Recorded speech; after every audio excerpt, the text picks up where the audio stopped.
Get that cool background, dude. Sorry? So how do you get that cool background? The background is just a picture, Yeah. and I green screen it. It's this is a green screen right behind me. Sometimes I just drop it in and it works better, but sometimes like I've had issues with the green screen sometimes, but it's working now, so I'm not gonna mess with it.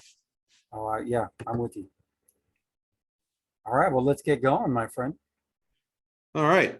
So let me at least give some kind of intro and you can cut it out if you want later on. But all right. So I'll just go ahead and we can get started. So welcome back to the Bitcoin Business Bureau. I'm your host as usual, Litecoin Leader. And I have a special guest. Mikhail is joining me today, so we can talk about what's going on in the world of crypto this week. So, Mikhail, welcome to the program. How you doing, my friend? Just so those people don't know me, I got started as the beer ambassador in radio 7 years ago, and because of politics, COVID, all kinds of stuff, basically started talking so much about Bitcoin and crypto that I decided to start a new show called Beer Money Show, and my alter ego is I've been known as the beer ambassador, but now in crypto it's Kilted Crypto. So I gotta figure out how to change mine. It just says Mikhail there, but even though it looks like Michael, but yours is cool. It says Jeff, Litecoin Leader. But yeah, I'm really excited to have this opportunity to talk with you and that we can record it because I'm gonna put on my light here a little bit more because I realize how dark I look. But essentially, you and I were on the phone and we're talking about what's been going on in crypto this week. And I was like, come on, let's just record it and do a show. So here we are. I think it's really cool. Great idea. I mean, yeah, people would, you're right. I get in these conversations, I'm talking to various people and they're like, man, we should just, people could be a fly on the wall and hear what we're talking about. Let's just do that. So we decided let's hop on. It took me a little while. You had some car stuff to do. I had some personal stuff to do. But hey, we got together. Here we are on a Saturday afternoon, right before Halloween. And let's see. Hopefully it's not too scary and we can talk about what's going on in the world of crypto. So what were we talking about on the phone? We were talking about, I know we were talking about a particular coin I've been talking about a lot. We were. I just think, by the way, the segment could be called "Fly on the Wall Crypto" or "Crypto and the Crypto Week Fly on the Wall," something like that. I think it's kind of cool idea. Crypto Week in Review. But you and I were talking because I just thought it was interesting, and we were talking SHIB, and we're talking about where Bitcoin's going and stuff like that. And I've been watching your videos, great videos, by the way, and the content you've been putting out lately. You've been really consistent. And that's where I used to be consistent. My radio show was every Tuesday. And now with the changeover, I have to get consistent. But love that you're consistent, love the show. But what I think is interesting, what's going on this week with price and all that kind of stuff, is that I just saw that a whole lot of people are getting into crypto. And there are these new apps and exchanges that are going on. And they're going to be happening. But I thought we should talk about it because I'm like, Voyager is blowing up, and I know if you can do in, like, you and I have been started in Coinbase. I started in Coinbase back in 2017 or something, and I can refer someone and get them $10, and I'll get $10, and I think that's a great way. And I love your card. We can talk about that in this show too. Like, I think I have your card here somewhere, where you have it, but on the back you've got your QR codes. And when you explain that with the founders. Actually, I think you did it in Utah because we were both in Utah first. But I thought that's a brilliant idea. But you show people how they can get some money just from signing up and talking with you. And so that started with Coinbase, and we could talk about all the different exchanges we're on. But I just thought it's interesting if we're getting the Voyager. I'm like, so where did Voyager come from? And then you told me it's a rebranding. Yeah. When I remember I started, I used to, there were some people that I used to follow, and there were some, I still follow some of them, but some of them dropped off the face. But I think it was Supplement Man who was talking back then. And he used to tell all about these coins that were just like, they were doing ICOs and things that are popping up. And there was a project that he was following that was called Ethos. And they were going to launch a platform for an exchange and try to get away from like these centralized exchanges before DEX and DeFi was even a thing. So Ethos was working on it, but they rebranded it and they didn't really make that popular. And they became this app. I think it's Voyager now. I think that's where it came from. So they came onto the scene now, and that's where people there's a lot of people that are taking advantage of the marketplace right now, where it's very popular with being crypto, and there's a lot of people talking about NFTs, and they're talking about getting into crypto and Bitcoin and such. I mean, I saw the World Series. I really wasn't watching it very much because it's just I used to be a baseball guy a long time ago, but it's just too slow anymore. But I noticed that the ads, they were popping up everywhere, even behind the mound was FTX, and I'm like, well, what's FTX? And I go onto Instagram and I'm starting to look at different feeds and whatever. And I see FTX, formerly Blockfolio. I'm like, oh, wait a minute. I remember Blockfolio. Most of us remember Blockfolio. They were like the #1 app, just like instead of opening up your wallets all the time, you would put stuff in your Blockfolio to see how your coins were doing. So it was a way to monitor how things were doing and set up like alerts and stuff. But it was a cool app, and it's still around, but it's not nearly it's not as popular, not publicized, but they rebranded. So a lot of people are trying to like look new because it's very chic and very popular to be in crypto now. And now FTX and Voyager are the rebrands that are bringing things forward, kind of like what Facebook's trying to do right now with their Meta thing. That's a whole different story, but everybody's trying to get into crypto and take advantage of the popularity of it right now.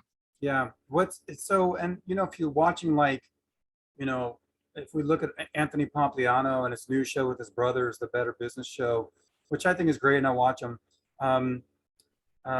They're sponsored by SoFi. What was SoFi before? Do you remember?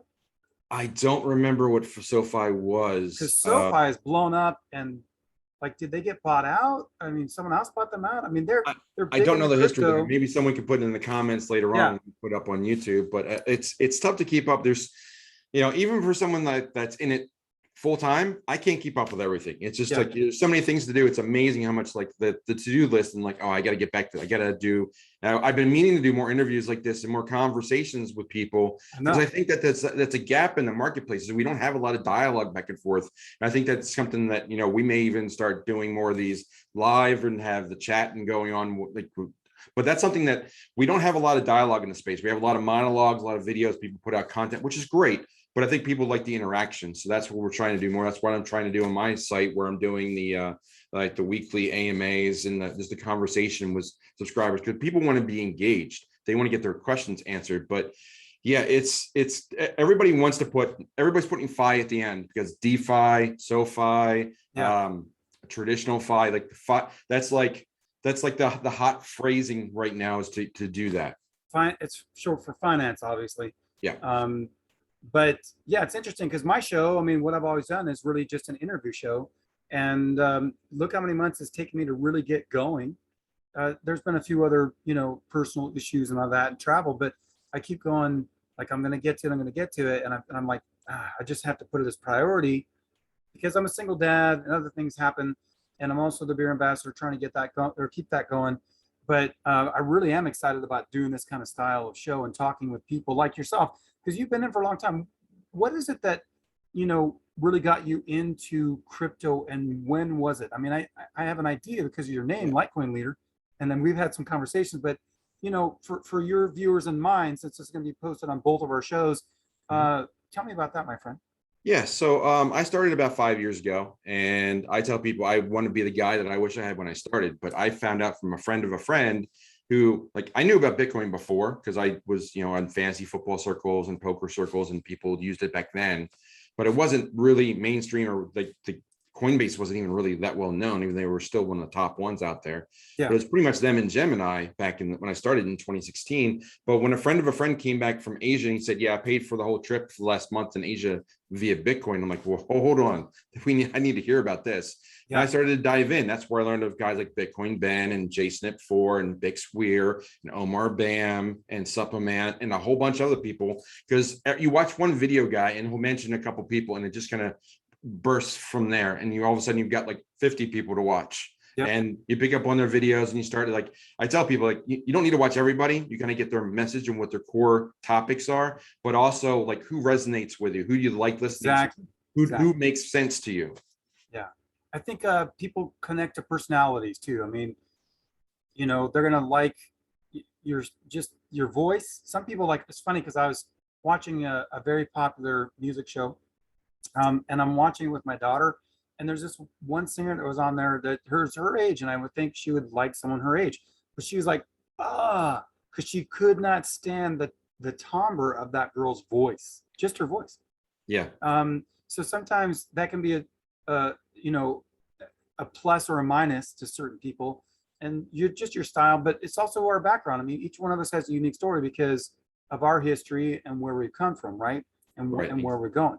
Exactly. So you and I were sitting in the airport enjoying a meal and a beer a few weeks back after a Texas event, because we're both in the founders group. And if people want to know, you guys can, you know, ask us in the comments or reach out to us. But founders group is a group of like-minded people into Bitcoin and crypto that was started by Bitcoin Ben and my dear friend Lori Herman has Bitcoin branches. So in the last month, I know we were talking about, actually, before we go to that, I know what this is, but I'm going to go to a sidebar too. In the last month, what do you think has been the most interesting things? Because we've been at a couple conferences that you've learned or seen, but I will say right before we get to that, the one thing that when we were talking on the phone, you were talking about being careful of all these new apps. Yeah. We want to cover both of those, or maybe we can come back, circle back to that, whichever. Yeah, let's put a pin in that last month thing, and let's finish a couple other stories. To finish the story, how I got in, first coin. The reason I'm called Litecoin Leader, besides the alliterative like Bitcoin Ben, that was the first coin I bought. One of the first 3 coins that was on Coinbase. That I dug into it. I learned a lot about Litecoin. It was cheaper than Bitcoin, and that was really how I got in. And I liked the project. I've always liked it since. I get in and out. I've been in and out a lot of different coins, but I've always liked Litecoin. It just resonated with me. So for people who don't like Litecoin, the only kind of coin I've ever taken a loss in was Litecoin, and big losses. So it's probably good for you. But tell people why you like it. It's just because it's something you can use every day. Well, it's the use case. It's considered the digital silver to Bitcoin's digital gold. That's pretty much the slogan. And the idea there is that it is a little less secure, but it's been around for 10 years. The blockchain has never gone down. The only reason it's a little less secure so it can move faster. It's 4 times as many coins. It's a copy of Bitcoin. 4 times as many coins, 4 times as fast. The block's a little bit faster. It does still take a few minutes to settle, but it's on the Lightning Network, so you can use it to buy lunch and buy things transactionally very quickly. That was the use case before the Lightning Network came online. Now both Bitcoin and Litecoin are on there. So Litecoin and Bitcoin Cash are probably going to be the 2 coins that are used the most for transactions, especially if and when the financial structure continues to crumble and banks start to fall by the wayside and we need something else. Which we both know is going to happen, and it's imminent. So like I almost got into Bitcoin in 2013, but my dad died and went through a divorce and a bunch of other stuff. And so it wasn't until the divorce was final in 2016 that I should have gotten in that year, but I was also trying to find work and getting out of, getting my 4th degree. And it sounds like a black belt thing, huh? 4th degree. But essentially I got in 2017 like you, and I got into Bitcoin, and I got into Litecoin and Ethereum, and it made sense about the digital gold and the digital silver to me. But it seems that we're now in this place where Bitcoin is not what it was purported to be, or really supposed to be, like this circular economy, like the peer-to-peer network. It's really a store of value. And now, and even Ethereum, because it's so expensive with the GUI or the gas fees, that we have to look at these others, like smaller coins, to be able to use them. So we were talking about some of these that are coming up. How functional do you think some of them are? Well, I think that all these coins are be functional, and I think the whole market is considered relatively small compared. It's all just a matter of comparison. Bitcoin gets compared to gold. So gold's like a $10 trillion market, where Bitcoin's around 1 to 2. And so it's still small to gold, but if you look at it's grown exponentially in a short amount of time. That's right. Bitcoin has grown at double the first 10 years of the internet adoption was 56% year over year. The Bitcoin adoption in the first 10 years is 112%. It's double. So if you thought the internet came out of nowhere, watch Bitcoin. But Bitcoin is rapidly going to approach gold, and then what's next is the entire financial sector. And that's like, if we're starting to talk about that the world currency is going to be going away or becoming less and less common, other things are going to have to take its place. So it won't be just Bitcoin. It'll be all the other projects that are out there in the blockchain space. And that's why there's so many coins. There's 13,000 coins. There were only 9,000 when I started my YouTube channel back in April. So it's going to continue to emerge. There's going to be more and more projects. And now you're going to get projects like Shiba Inu, which seemed like a meme to a lot of people. It did. But it's an easy mistake to make, because you look at the logo, oh, it's another Dogecoin. It's even the name is another dog. It's like, oh, here we go with another dog, stupid program. But if you dig into the project, you start to say, oh, wait a minute, they have a white paper, they have use cases, they have NFTs, they have staking, liquidity pools, they have all these different things that they're burning their coins to reduce. That was another thing that was people concerned. A quadrillion coins, really? But part of that is now I think it's going to help with mass adoption, because I can't tell you, in the last month I was at a Chamber of Commerce meeting where nobody was talking crypto, but as soon as I brought it up, one guy said, yeah, somebody bought this coin. I think it was like a name for a dog. I said, was it Shiba Inu? I was like, yeah, that was it. So people know about this coin. Yeah. Because I think the mentality is that they missed out on Bitcoin. They missed out on this big rush 10 years ago. But here's a coin well below a penny that they can get hundreds of thousands of for. You can. I think it's roughly now it's like $70 for a million. Like that's where it's at. So you can get a ton of coins for not a little bit of money, and you could be in the crypto space. And that's encouraging a lot of people to get into the space, and it's their foot in the door to learn about the rest of the market. I think it's good too. And the reason my show is called Beer Money is because really it's like, hey, I have this money that I usually go out and buy beers with, and I'm still going to buy beers, but I'm saying maybe it's, $20 a week or $50 a week, $100 a week or a month, whatever it is. And I found that in the circles that I was in, and, we're on Telegram and Discord and stuff, that we would say, oh, you know what? Like, we really believe Bitcoin is the store of value. It's the queen, or the top coin, and you got Ethereum. And we were talking about those like really last year before they bumped up. I remember last summer, and it kicks me because, during COVID, it was really hard. So I didn't get into a bigger position than I wanted to. But I remember Ethereum was like $250 or something like that. And I remember, I remember when Bitcoin was like $6,000 to $8,000 before it jumped up last like October. And then it was like jumping up, like, oh man, I wish I had some powder to get into it. But I agree with you. What people don't realize is you can throw some beer money. So you could throw $50 or $100 and you could have all the Shiba. And if it's gonna be in a use case, but some people are just gonna hold on trying to see if they're gonna become millionaires. I mean, my brother and I were talking about getting it back at the beginning of the year. And if I had done it we talked about it January, February, March. If I'd done any of that, I would be probably a millionaire right now, because I would have put in at least $100. I would have thrown some beer money at it, and I was gonna, but I really thought there's no use case. I think this is a pump and dump. I mean, I own Doge since 2017, and that went up, and I probably should have sold it when it was up at 75 cents, right? I should have done trading instead of just hodling, and I would have done better too. But do you hodl most of the time, or do you trade? Do you do trades? I've done some trades. I will say that I'm about, maybe if I'm lucky, 50-50. It's people have done studies like, can you trade better than you can hodl? And most people say, looking back with historical testing, most people do better hodling. And everybody tries to make they'll try every different possibility of how to, like, when to trade, when to time the market.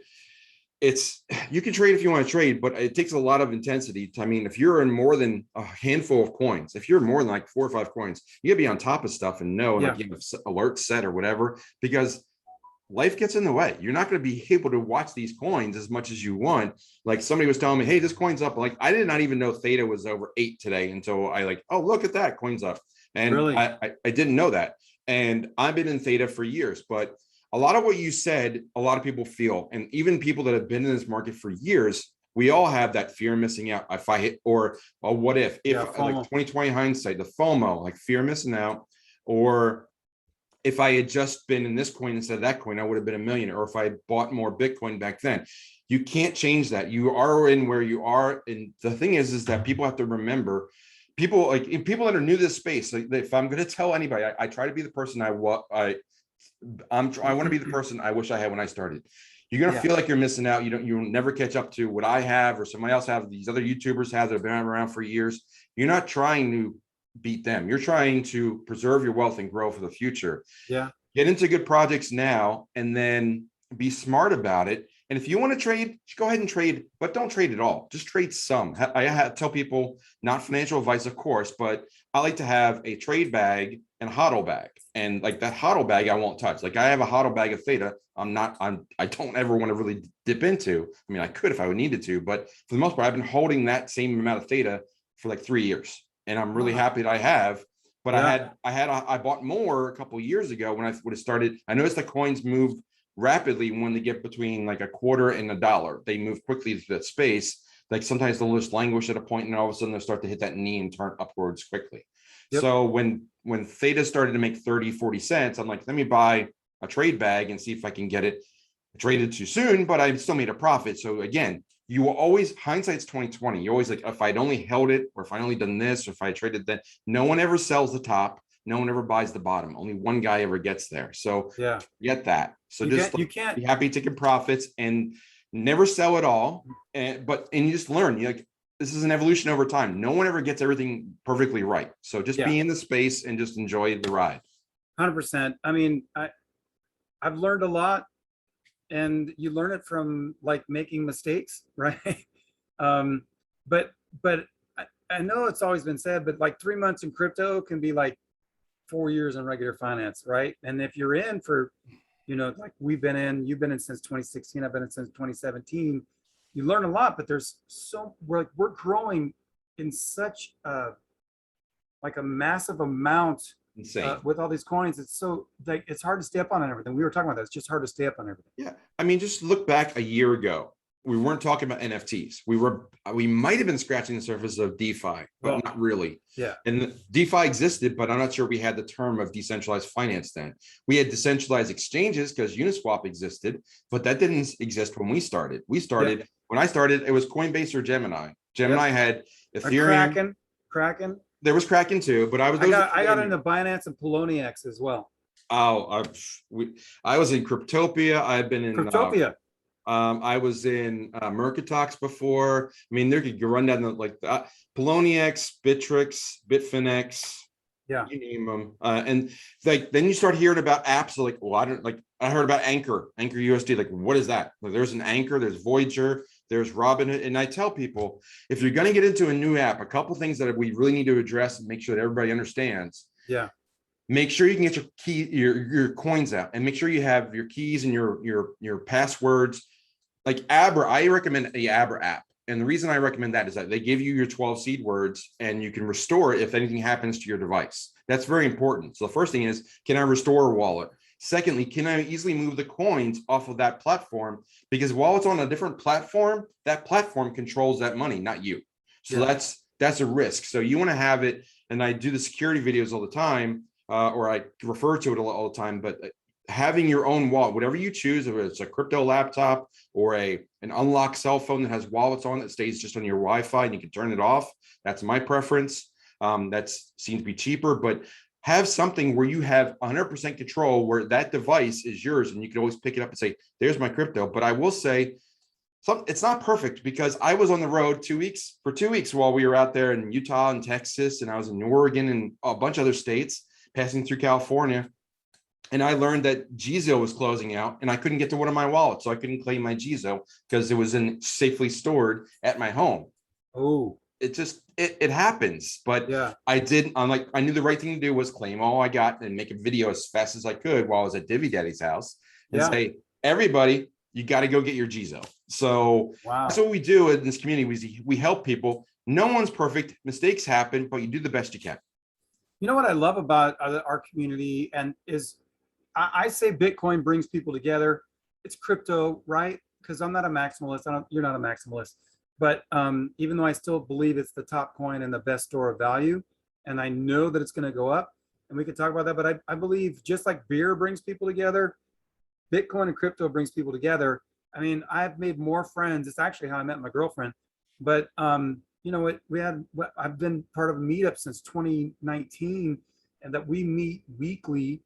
And that I've seen it where it was 10 people grow to like 60, but we have such an influence of people, like literally, I think I told you the story, but about a year ago, a little over a year, it was over a year ago because it was in the summer. A guy comes walking up late. We have our meeting. Someone's kind of talking in the front. We just do, it's not like super serious. We just do some highlights of the week and anything going on and some announcements. And then most of it's just interacting where we're having a beer and we're all talking about Bitcoin and that kind of stuff. But a guy came in, I start talking to him with his buddy. I asked, hey, you guys want a beer? I'll get you a beer. And he's like, I don't really like beer. I'm like, oh, I'm the guy for you. I can figure out a beer for you. So I asked him what kind of style of drink he liked. And based on that, I said, oh, I think you'll like a sour. Let me get you a sour. If you don't like it, don't worry about it. Toss it out. And he loved that beer. He gave me his number to keep in touch. At the end of the meeting, we're all sitting there talking, and it ends up they start talking about Strike App. It's Jack Mahler's.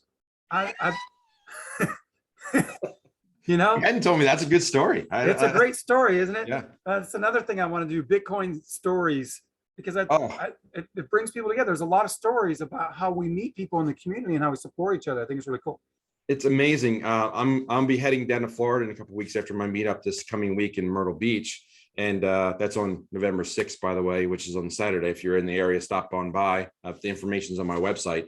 But I'm heading down to talk to the Viva Capital guys the week after in Orlando, and they were just telling me they were just in Texas and they were striking up different conversations. There were a lot of good, a lot of big names there, but they met this guy who was really cool, and he happened to mention who he was. It was Jesse from Coin Trading Company, the over-the-counter guys that I know, that I've been introducing my subscribers about. Nice. I'm like, small world. It's just like you bump into the same people over and over again, but everybody, almost to a person, is really friendly, really open, and really supportive, because we all feel like we're in this together, because we're all rebuilding the financial structure, because we know the old one's crumbling. I mean, and if people don't understand that, just look at the history of money and what people have always done. You have to have the five things to be able to have value, right? Like it's got to be movable, it's got to be scarce, it's got to be I forget the 5 things, but divisible, fungible, portable, scarce, and there's a 5th one. But anyways, you and I will think about it. But the fact is that the U.S. dollar has been pumped up for a long time, and it's lasted longer than any other monetary system. Most monetary systems throughout history have fallen; they've failed. And technically, we've had several versions of our fiat money, but since the dollar was uncoupled in, was it 72? I think it was 1971. We've had this fiat is what it's called, because it's not backed by anything, but it's been a fractional reserve system. And if people don't realize, inflation is, first of all, it's that, but inflation isn't because things become more expensive. It's because your dollar is worth less.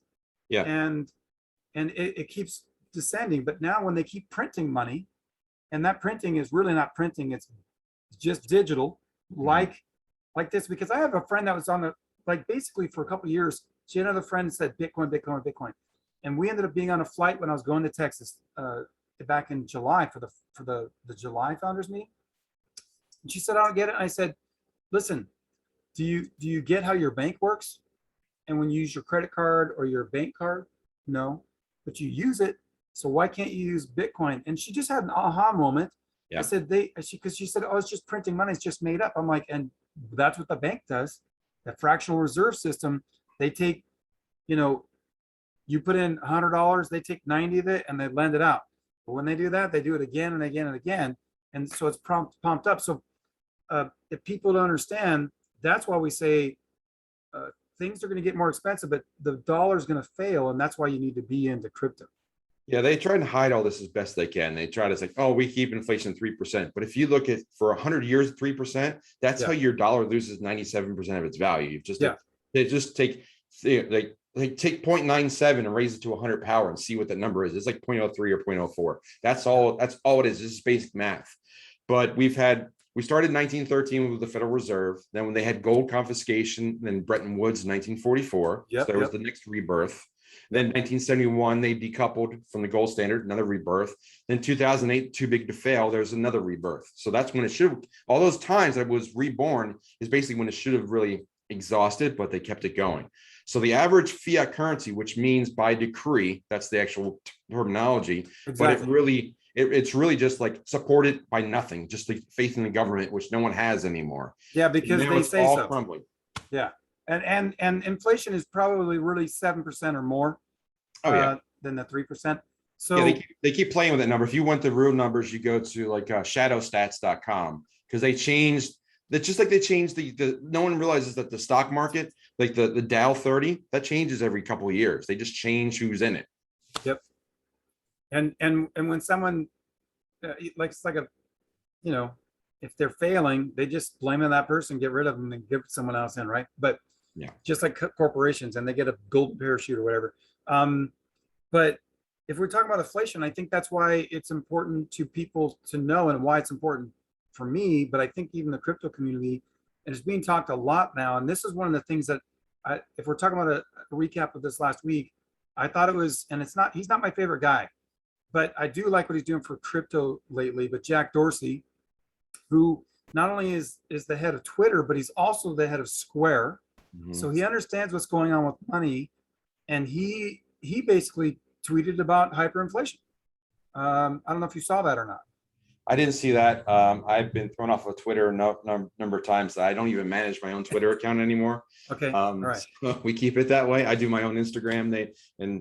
Joanna does my Twitter. But Gotcha. yeah, I've seen Jack on there, and I've seen what he does. I always take him with a hefty grain of salt, but I know he's mining in Africa. They're trying to get payments on Twitter and tipping people through Twitter with Bitcoin. I know he's a big proponent of that.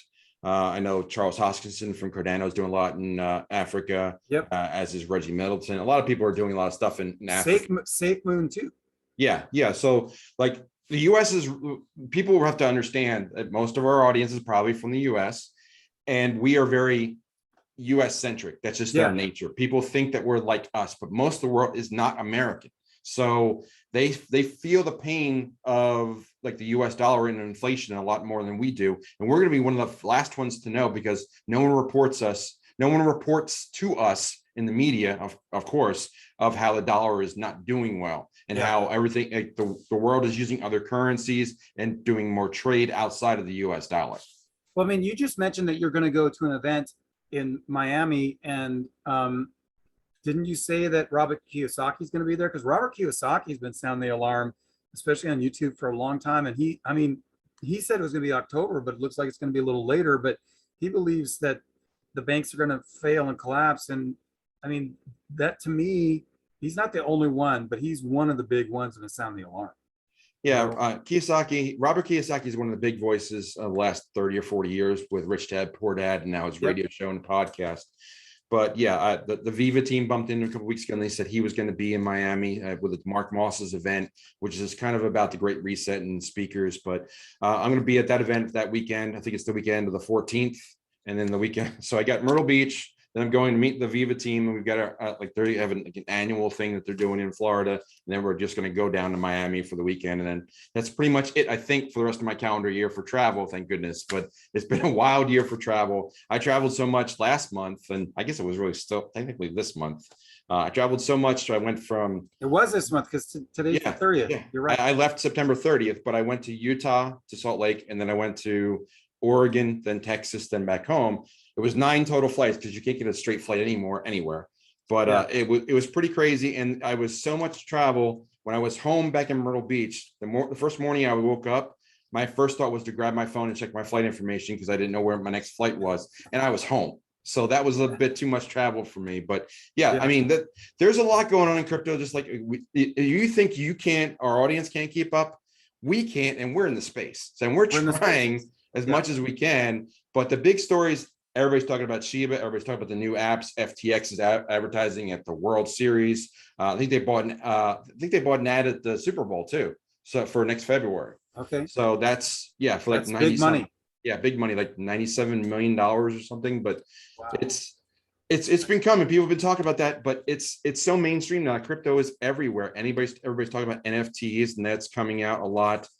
it's becoming very much mainstream. And as more people, and things like Shiba Inu are going to be pathways that people get into. And you may not like Robinhood, you may not like crypto.com, and you may not like other means of people getting adoption, but just be careful what apps you do. But the more, like, a lot of people are on Robinhood, they use that platform and they want to be involved. They want to be owning 1,000,000 Shiba coins for $80. But And that's what we're talking about. It's going to be it's going to be listed there soon, and they think that'll blow it up, right? I mean, it's on Coinbase. I was surprised the guy got on Coinbase, right? well, Coinbase, I think if you went and looked at the trade volume, and I've been looking at this a lot this week, and it's come down from its high. It was like it was over 9,000 shibs. That's the only way to describe their price.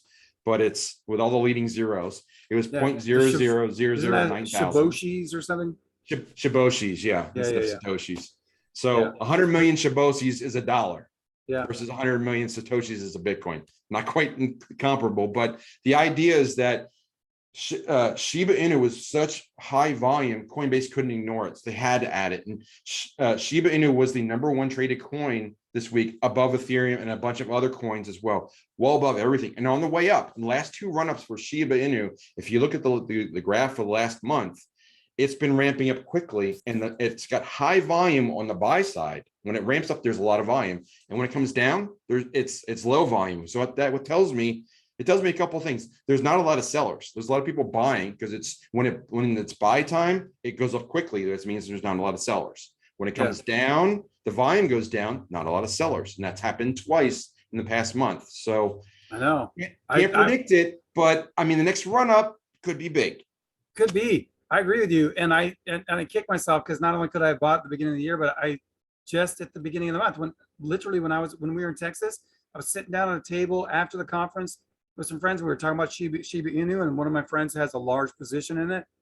I've got some good, I got some large bags in like SafeMoon and Ascoin, the Australian Safe Shepherd, right? Because I was like, hey, I'll throw some beer money at it, right? But I have a large position because I got in so early on those coins. But did you know that the most searched, it's not Bitcoin or Ethereum, but the most searched phrases right now are Shiba Inu and SafeMoon. Right. When I went and looked, I started doing my research on Shiba to see how legit it was. I came up by a real estate investor, and he said he uses Google Analytics to help him to understand which ones are popular, because it's the network effect, which Ben has talked about, and a number of other people talk about. A lot of the people that have been in crypto for a while, we're kind of like jaded. We like, what are the legit products? Give me a real use case. Give me something that actually means anything. But I know. But if 50 million people want to be involved in something, that means something. So don't kick yourself, ride the momentum of the network effect. Take a coin, take some beer money out of a coin. I'm throwing some beer money at SHIB. I'll just be honest. Have an exit strategy. When you buy something, have an exit strategy. So if your exit strategy is, I'm going to put, let's just say $500 in this coin, and when it doubles, I'll take half that. I'll sell half. I get my money back, and the rest is just free coins. Yeah, that's a viable option. It could very well happen in a couple of weeks with a coin like Shiba. Yeah, and then you're playing with house money, and you don't have to worry about any losses, right? Right. I got a call from my buddy, and Michael Saylors is all in, and he's got, and I like what he's done for the space. And I really like the videos he's put out this year. And it was interesting when I was at Bitcoin 2021 here in Miami, which was an amazing experience. And I'm going to go again next year in April. But, Michael Saylors was speaking there, and Michael Saylors has only been into Bitcoin for a year, but he gets it. And I love how he's explained like finances and understanding, and why he and MicroStrategy are pretty much all in. But I have a buddy, he's like, hey, what's going on with my MicroStrategy? I'm losing money. I'm like, did you sell? And he's like, no. I said, then it's unrealized losses. You're not losing money.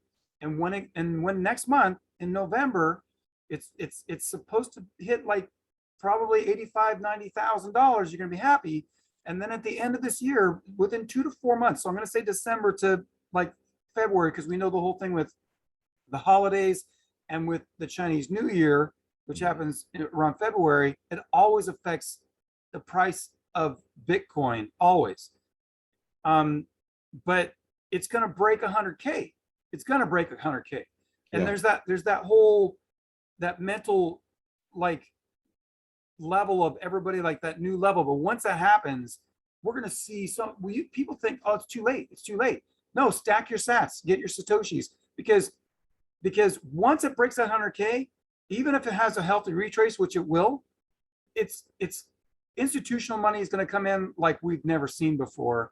And I think that's going to trigger the end of the commercial wave, because there's early adoption, there's commercial adoption, there's mass adoption. And I think once that happens, mass adoption, it's just going to plummet. I mean, it's just going to skyrocket. Yeah, I think you're hitting on really good points there. I think that you got to get in, and you learn by doing. And that's why I've been doing a lot of things with Nexo and learning how to borrow like Michael Saylor does. I listen to a lot of people. It helps me, my public speaking, which I've done a lot of. And I think I've gotten better and better, and I continue to do it because that's how we help people. We help people to get involved. We need to encourage them and excite them. You can get them excited. That's when you spark their interest and they want to get involved. We're not converting them. We are getting them excited and energized that they want to take action to join. So if you take a card where you just like put some QR codes on it, and here it's like, here's $40, that's immediately a way, like now they want to take action and say, I want to get this $40. And now all of a sudden they know how to get Bitcoin. But Michael Saylor, I listen to Michael Saylor because he's very good at describing things, and he does really good analogies and sound bites. And that's a very good way to educate people and get them to understand something. And I learned a lot of, like, from him and other people. I listened to a lot of different people speaking on the topic, but Michael Saylor is one of the top people that's out there for sure. And he speaks very eloquently and very succinctly in good analogies, like the owning an acre of land in Manhattan from the 1800s. You would never want to sell that. That's the analogy of owning Bitcoin now. So things like that. And then it comes out this week that, I mean, he lives this. He is, his position of, he's like 15 or 20,000 Bitcoin with an average price below 10,000. Oh, so man. He's put a lot of money into this, and he understands it, and he practices what he preaches. So I really appreciate people that do that. I thought his DCA was much higher. I think it's in the like tens of thousands, like 30 or 40,000 or so, 40, 50,000. He tweeted it on October 28th about this. So I did see that. I think he was below 10, just a shade. But he's got a big position in Bitcoin. So he's definitely a big proponent. Huge. Yeah. For those people, when we say these terms, you ever wonder DCA is dollar cost average, but and that's the best way to get in when we say stacking sats. The best thing I can tell people, like, people just think it's too late. It's too late. I'm like, listen, there are 53 million millionaires in the world, but there's only 21 million Bitcoins there'll ever be, and 3 or 4 are lost. So even though we have like 18 million right now, we probably only have like 14 or 15 million in actuality. Right. And once they enter mined, not every millionaire will be able to own a whole coin. So if you have a whole coin in the future, you're going to be very rich. And so if you're stacking sats, what we call, like, because there's this whole conversation about whether, like, why do you say that, you know, it's worth this much in dollars? Because that's how we compute what a value is, right? For at least for most of the world, because especially Americans, it's based on the dollar. But a Satoshi, which if I want to send you $1 worth of Satoshi, what it is, maybe that's like 10,000 sats or something like that. I'd have to go look. Somewhere around there. So let's just say ballpark, whatever the price is right now. I could go get this specific, but one day, one Satoshi will be worth $1. And so you'll be glad that you stack sats, because now I have, like, maybe I only have, instead of 100 million, I got 25 million sats or 50 million sats, but that could be dollars in 10 years, right? Yeah. Yeah, and again, it's infinitely divisible. So if we get to that point, they can add more zeros and decimal places if they so choose. They can go right now. It's 8 decimal places. They can go further.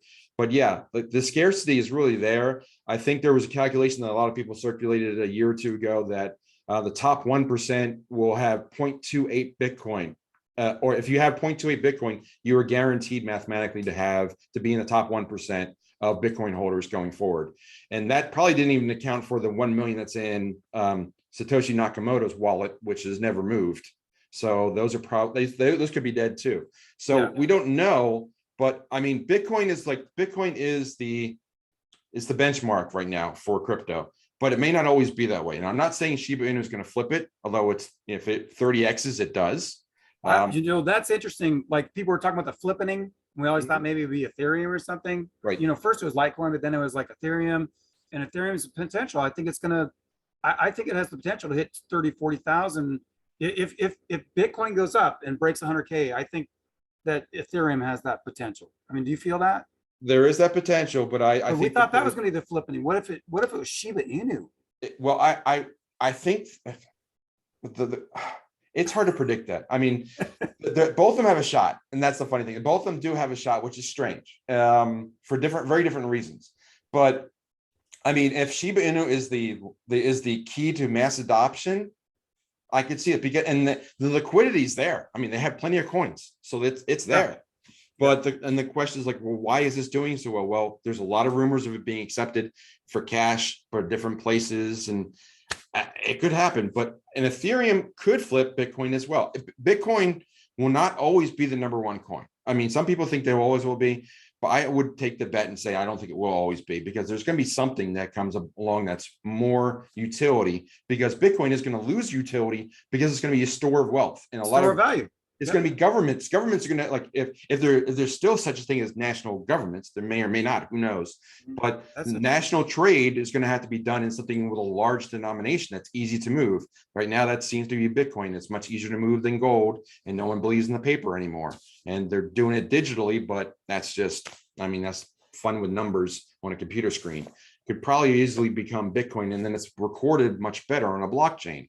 So the question is, who's going to surpass? Some people speculate XRP, some speculate it'll be Ethereum. Some now could say you can make a case for Shiba Inu, which no one would have said 2 weeks ago. But now it's like, no, I mean, it's crazy. Everybody's scratching their head is like, why? But if you think, like, 30 million people on Robinhood get it, and they all buy $100 worth, now all of a sudden, like, okay, now, and then they start burning coins, and those coins appreciate.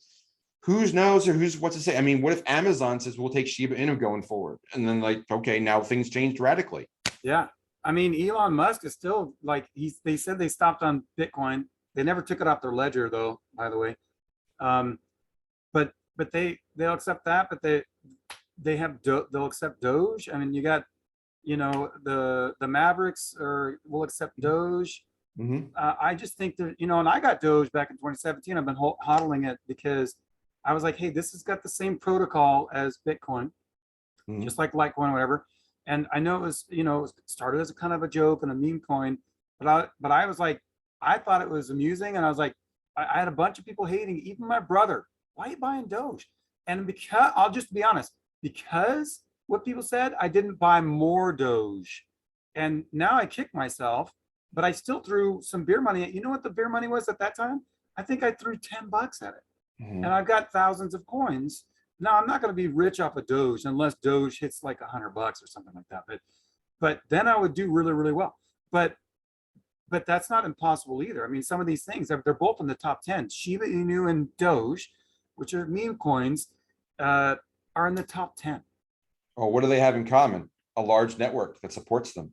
That's what people are realizing, is that the network effect is strong. That's what keeps Facebook alive. That's what keeps a lot of things alive, keeps Twitter alive right now. Twitter. The power of people adopting something is major. And seeing that turn into a monetization, into a cryptocurrency, is very real right now. Well, and also, Telegram and Discord are really, and Reddit even, are pushing those communities. I mean, I saw Twitter, like, I haven't been on Twitter because I got locked out, but I'm back in.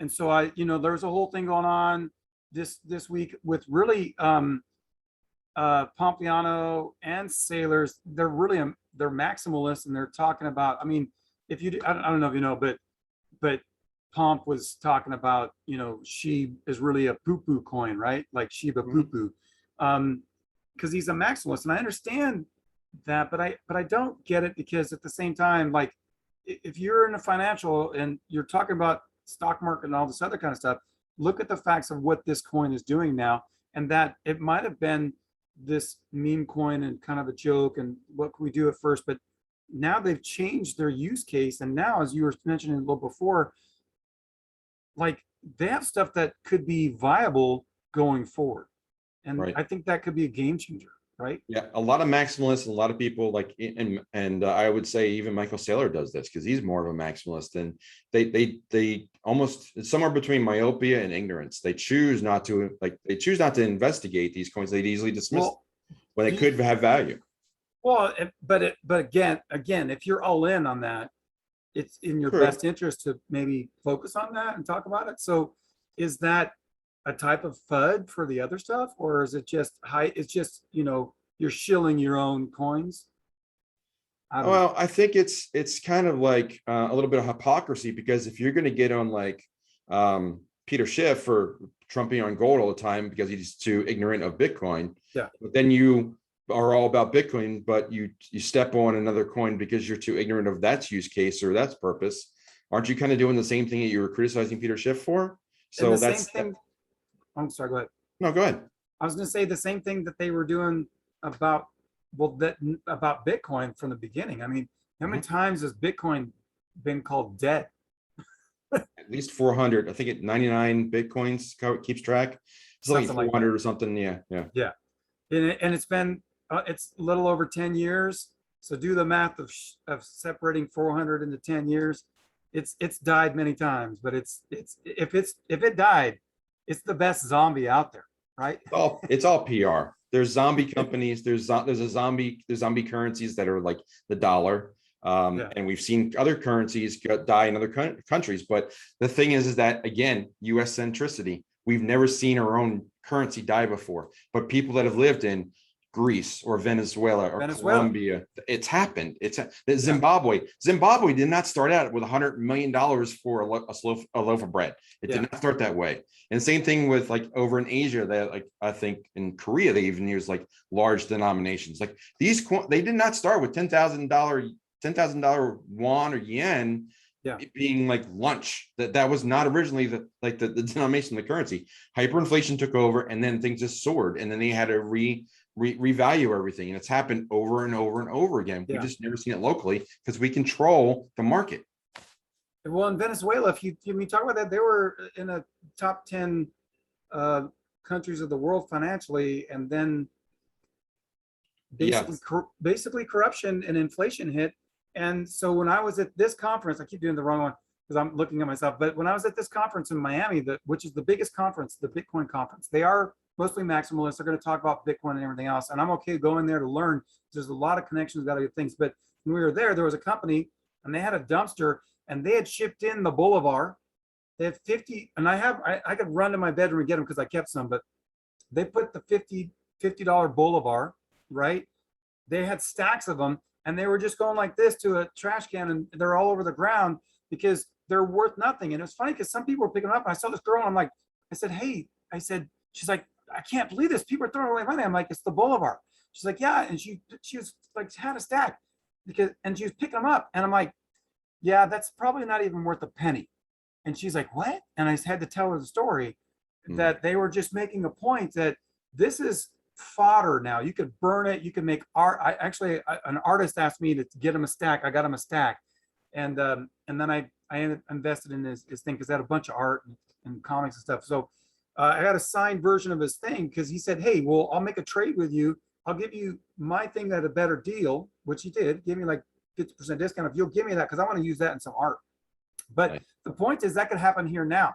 So what I know I don't know if we want to break an hour because we're getting close on that now, but I'm going to El Salvador next month, next month is only 2 days away, right? In November, there's a Bitcoin conference where the biggest names, and by the way, Vitalik is going to be there. So I thought that was interesting because he's not a maximalist. He's not a big Bitcoin guy since he started Ethereum, but you're going to have Max Kaiser there and Stacy, his wife, and you're going to have Andrew Back, and CZ is going to be there.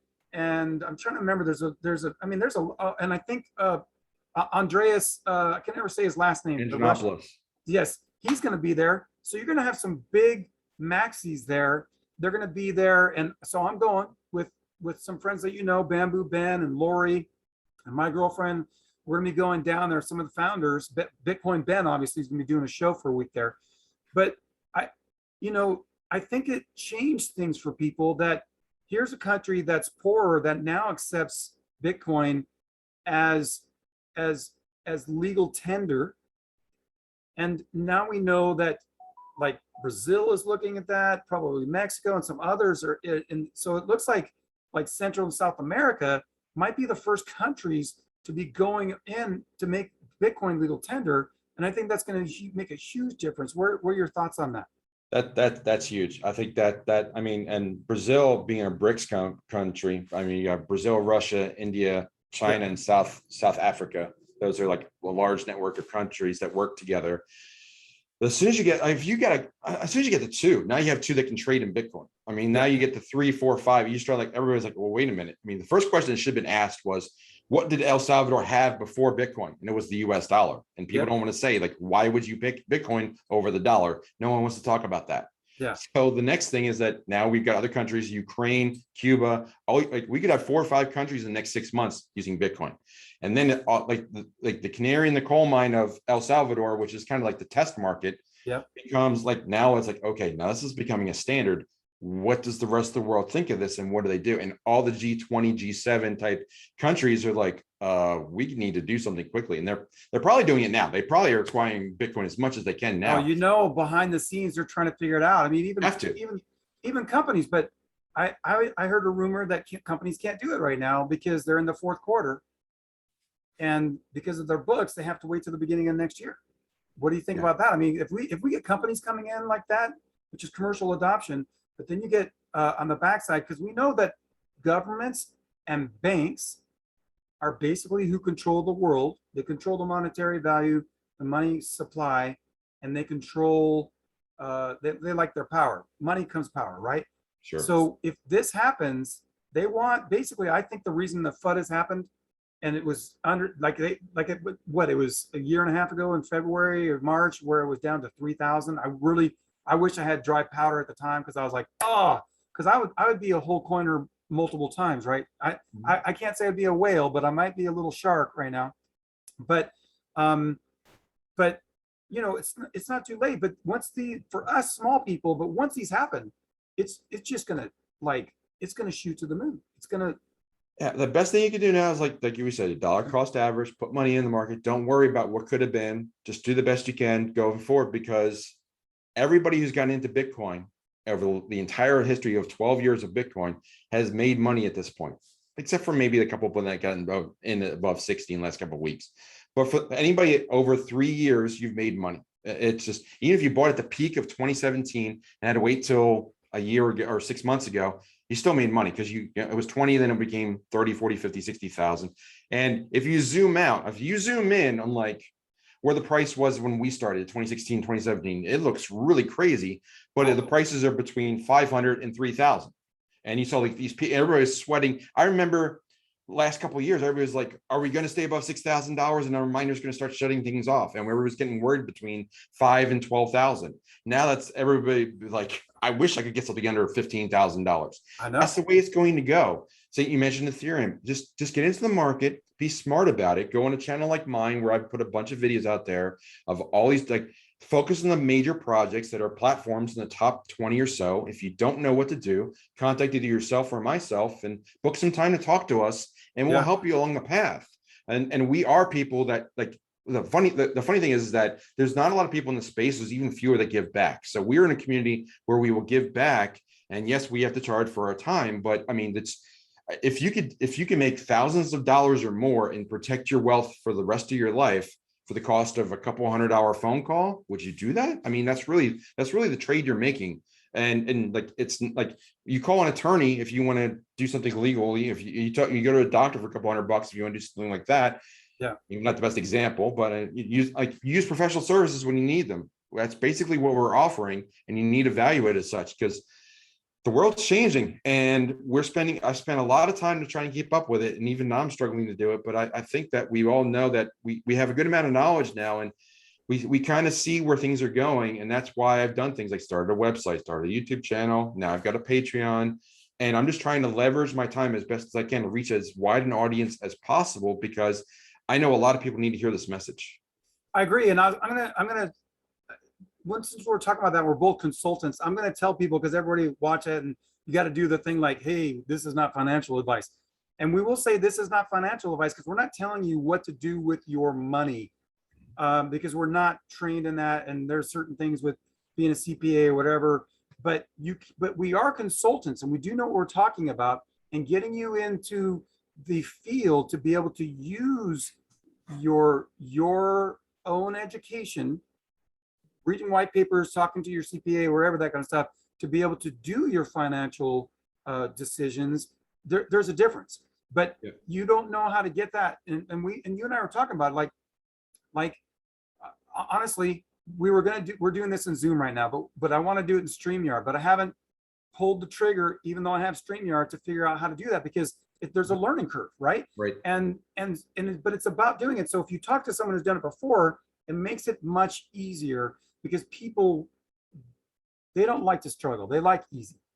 Yeah. Am I right? Everybody wants, just tell me what to do and I'll do it. And sometimes they don't even do it. But yeah, it's true. if you want to learn how to do something, you speak to someone who's done it before. Like if you want to learn how to rework a car, talk to a mechanic or someone who's done that. Like that's where you like talk to someone with experience doing something. We have experience in this field of cryptocurrency. We've worked with wallets. We've done all these trades. We know how to investigate a project, whether it's good or not, or we can discredit this or that, or we can give our own opinions, but we're not managing your money. That's where we draw the line. We're just telling you, like, this is we're providing educational and information based on our own experience. Use it accordingly. Yeah, I like to call it edutainment, because it's educational and entertaining. And I didn't come up with that. That was who was that? I'm gonna think about it, because I really like his channel. But and he does really good cost analysis and stuff like that. What is the channel? But it'll come to me. But since we're coming up on an hour, and I think, hey, are you willing to do this, like, at least, every week, or maybe a couple times a month? Because I think we could get out some good content. I love to spark off someone like a good friend like you, and just all the information to kind of, like, we could keep going, because we barely touched what happened this week. I hate talking about this stuff, that, but yeah, I'm happy to do this on a semi-regular basis. We can, obviously next Saturday is rough because I've got the meetup, and we'll figure out another time. We'll just, we will do something. November's going to be crazy. You're going to be in another continent for, well, not quite, but you'll be in another country. I guess that's still North America. I think Panama is the line. Yeah, that's the line. Panama's like Central America is North America. It starts at Venezuela and Colombia down there. But I know that part of geography. Don't ask me where certain countries. But I might go to Brazil too. And if I go to Brazil, and this was before, I was planning on going down there to build, and to learn, but that was before we heard the rumor that Brazil might accept Bitcoin as legal tender, which now is even more of an impetus. But regardless, I might be going down to visit this community down there and maybe get them into Bitcoin, because as you know, you and I can call it this, I can say I've swallowed the orange pill, because I would love to get people into Bitcoin. And I think it's the easiest way to get people into crypto, even though maybe now it's Shiba Inu or something like that, because if you find something that's jumped up and getting onto exchanges and more easy, it's easier. Anyways, it's readily available to a mass market population. I think that's going to help adoption. Mark Moss did a good video. He actually did boots on the ground in El Salvador. It's like a 25-minute or so video on his channel about going down there with smartphones and teaching them like how to install the app and work and make sats. So yeah, that's probably the path a lot of people are going to do in Africa and Brazil and other places, because you don't need to do all this. Like, you don't have to set up bank accounts and stuff, which is really expensive in El Salvador. It's $50 a month just to have a bank account, which is like half the average income. So yeah, I know we are coming up on an hour. Like I said, I agree with you. We could talk forever about this. I talked a lot. It's great topics. We'll find another time, sometime in November, set this up again, and certainly do it again. This has been a lot of fun. Well, let me ask you on the way out, and I appreciate your time today. When you're like when I was, I'll talk about my designs, my shirts and stuff, but when I was selling them, I give a discount for Bitcoin, but I allow people to buy peer-to-peer using their choice of crypto, right? I mean, I prefer Bitcoin, but I'll accept Divi or Litecoin or Ethereum. when you're traveling, especially because you're talking about crypto and stuff, what's your app and what are you using as a wallet on your phone to be able to transfer? Is it Litecoin or what? Well, I know Divvy Daddy does it more than I do, and he usually uses the Litecoin card. I have a crypto.com card. I'm waiting to I get a have that. Nexus card when that comes out. I have the Fold card. I do have the Fold card too. I used that. I actually showed him how to get, and that's also people should learn how to get rewards in Sats. Fold, you can get rewards in Sats very easily. I buy gift cards through my Fold card with fiat, and then get rewarded like 5% back. Yeah, on the gift my card. girlfriend has over 1 million Sats back. Nice. 1 million Sats, dude. I've got like 250,000. It's like, Yeah, I don't know where I'm at. It was like a couple $100. It wasn't 1 million Sats, but yeah. mine is probably, it paid for the card because I got the gold. So Yeah. it pay. I'm a little probably above that, but you Right. know, if Right. I'm using it more, she uses it every day. I don't use it as often. Yeah, I haven't used my crypto. I used crypto.com to get my Shiba to bring this full circle. So I Really? moved my money. Well, I had money left on crypto.com. I had a couple $100. I said, I'm going to throw it into Shiba. And that was my first Shiba purchase about a month ago. I'm glad I did. And now again, momentum. I put more in. I believe in what I'm talking about. I did my homework and I'm like, I see this coin going up significantly pretty soon. Cool. Well, my beer money is I have $100 on crypto.com. I was trying to get it done yesterday and I was actually working on it today. And that's what I'm throwing into Sheep. So we'll see how it does, my friend. There we go. There we go. Hey, All right. go ahead. I'm sorry. No, I was gonna say, I was just gonna like, this has been a lot of fun. Oh, yeah. We'll definitely do it again because if the hour flew by, I see my phone's going off like crazy, like usual, Yeah, but I have to that's go. okay. This has been a lot of fun. You'll put on your channel, I'll put it on mine. We'll work on the details. And again, folks, just go do it. We just decided today, we were talking on the phone. Mikhail called me and we're like, hey, this is a great conversation. Let's put it on video. We set it up, we recorded it. I got a channel I can upload it to. He's got a channel uploaded to. We'll figure out how to point to each other's channels. We'll figure that stuff offline. Exactly. But the important thing was we had time. We made the video. We went and did it. So now we're sharing our content and we hope you enjoy it. And I appreciate you, brother, and your time, and everybody out there. This is really what the crypto community is about. And so we appreciate you viewing our channels.